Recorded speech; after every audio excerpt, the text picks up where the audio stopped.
Hello, welcome to the first Friday check-in here. I'm looking forward to doing these on a once a month basis. First Friday check-in about creative process stuff and what it is that I'm processing in my own practice.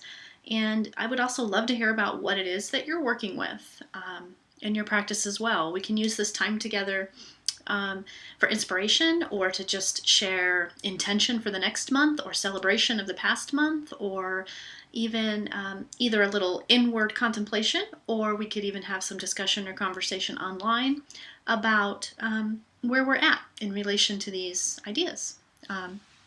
So this month, or right now in this present time, some things that I'm thinking about and that I'm moving through and with, and some things that keep coming up in conversations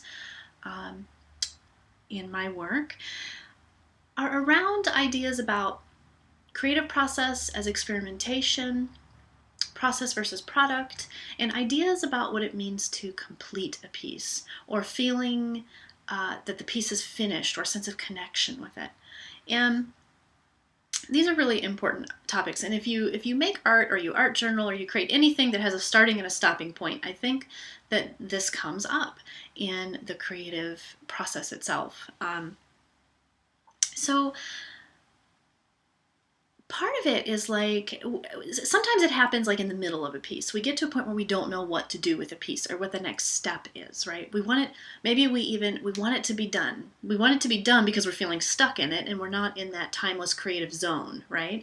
So we're like, it kind of gets a little icky and a little sludgy, like you're moving through it and you don't know what to do next and you're not even sure you like it and part of you wants to abandon it or what have you.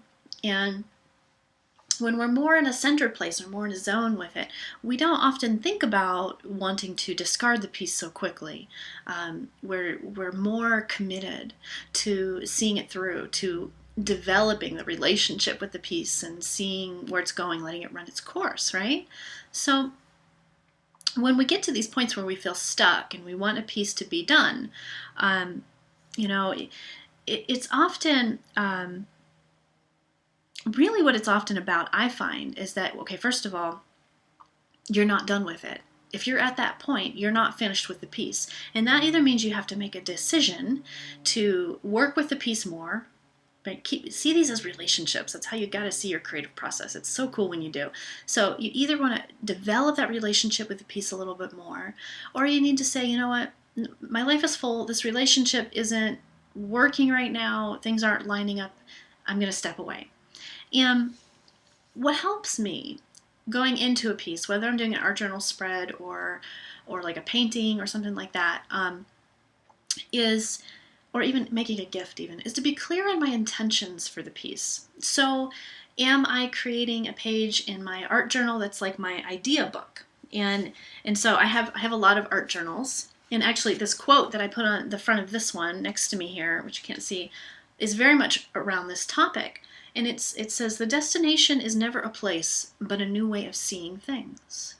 The destination is never a place, but a new way of seeing things. And that's the whole idea. So if we're getting caught up in, what does this page look like? Does it, we're wanting to get somewhere.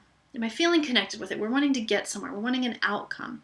So we can begin to question what our motivations behind that are, right?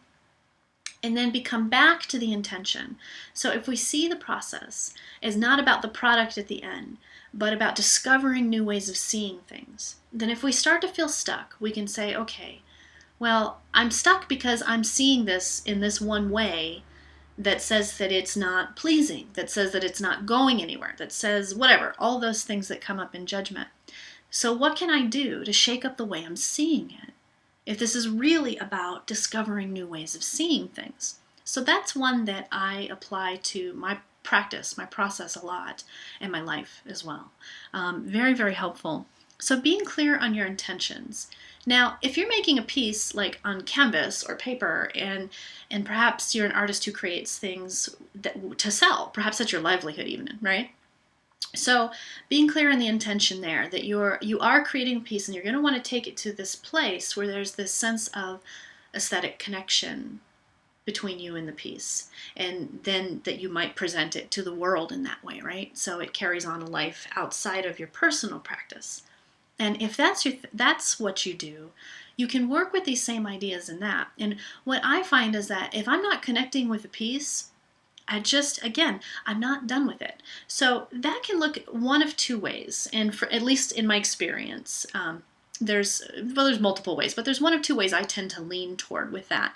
And one is that I need to step back and say, okay, well, this piece isn't actually the piece. This piece, this page, this spread is actually a step in the process toward the vision, the piece, the feeling that I'm looking for, the new way of seeing things that this piece is going to become. And so because it's only a step, then either I will start over, or I'll see it and I'll be like, okay, well, maybe I need some time away from it. Oftentimes, again, like a relationship, that's what we need from our creative practice. There's a little time and space away from the piece we're working with. And then when we come back, we see new things already.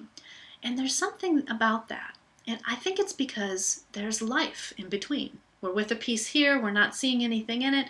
We go, we let it be, we go live our life, we go about our day, we have new interactions, we get inspired in other ways, we come back at another time, and it's like it's a whole new piece. It's like it's a whole new relationship.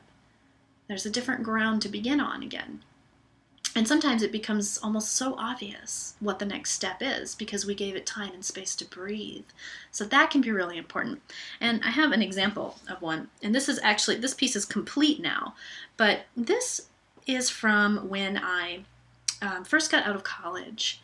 And I had been working mostly in ceramics my last year in college.